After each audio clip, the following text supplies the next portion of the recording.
everyone, today we had a DVD player, no CD or no disc problem.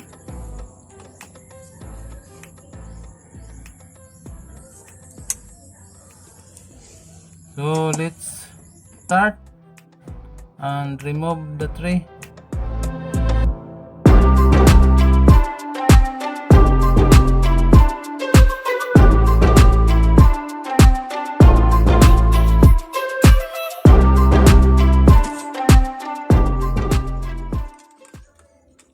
And now we already removed the tray. For this trouble, as we observe, the disc has no rotation or not spinning. So let's check the motor condition. This is the wire of the motor, the disc motor that connected to the board, that where the lens motor is connected also. So we will measure if there is a voltage output during the lens reading. Just observe the movement of the lens.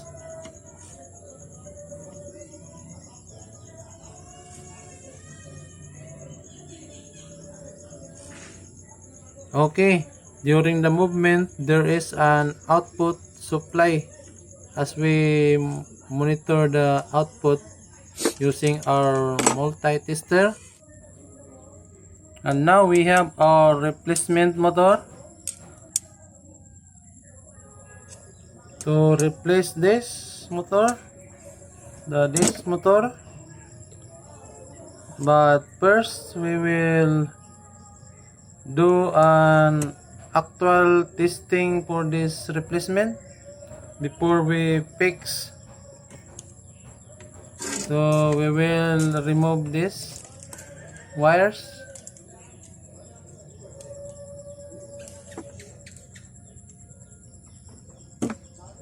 Then we connect it to the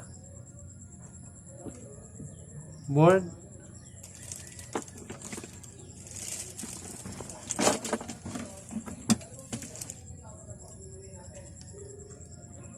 Remember the polarity of this, the positive and negative.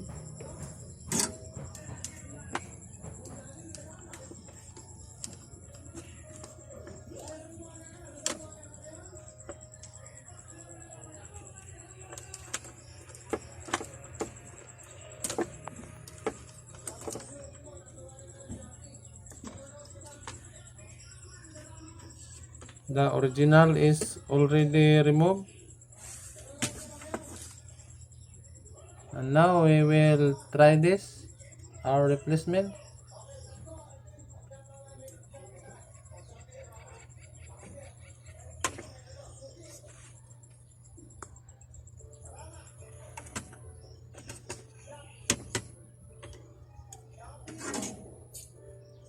We will solder it. And now it's already soldered. Let's try.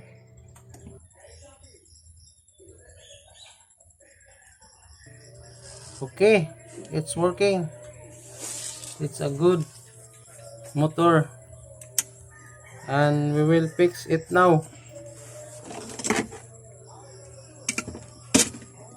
We'll remove this holder. It's hard.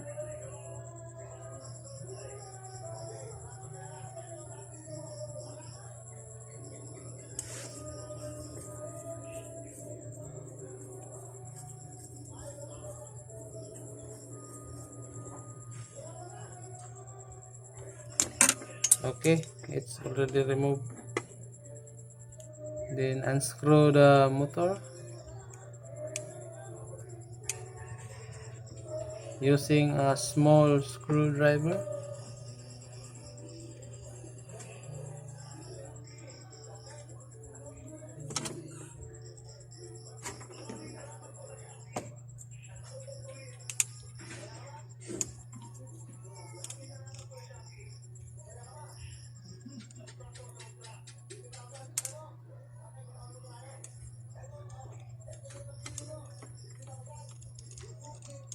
This is a scrap parts that came from another DVD player, but it's working.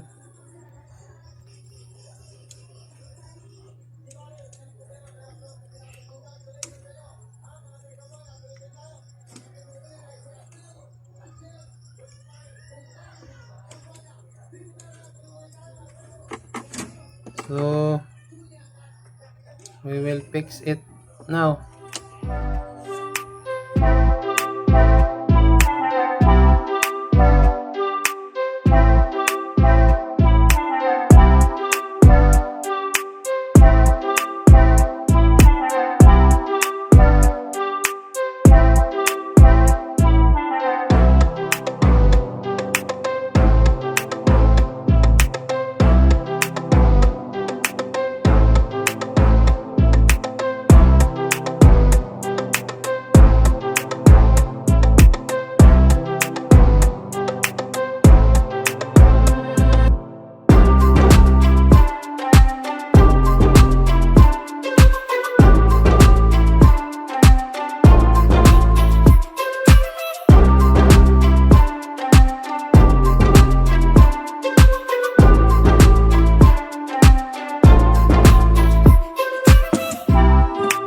Okay, all screws are already connected, so let's try this.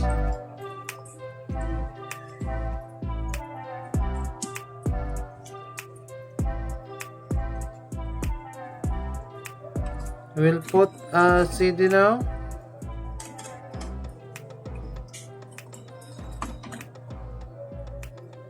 Okay, as we see, it starts spinning very fast. That is the normal movement. Okay, it's already read. We are successful.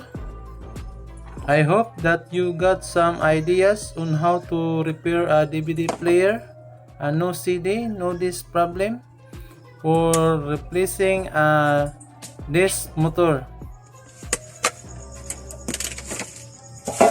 So we will put back the cover now.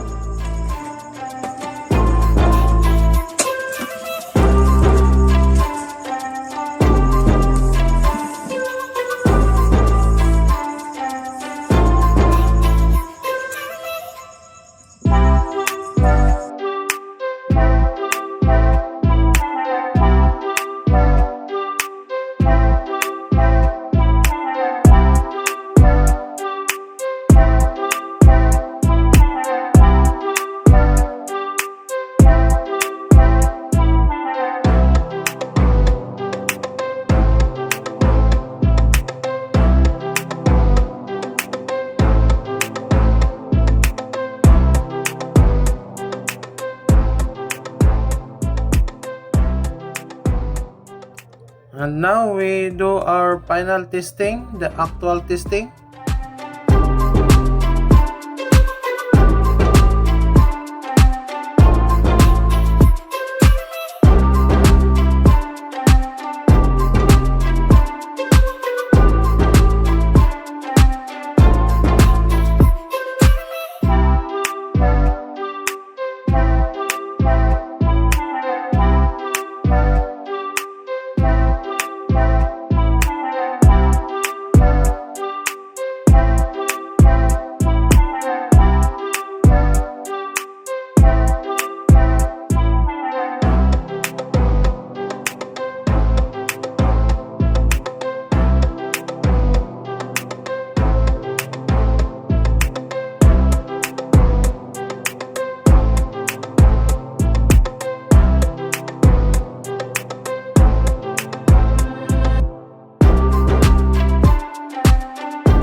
Okay, don't forget to subscribe my channel.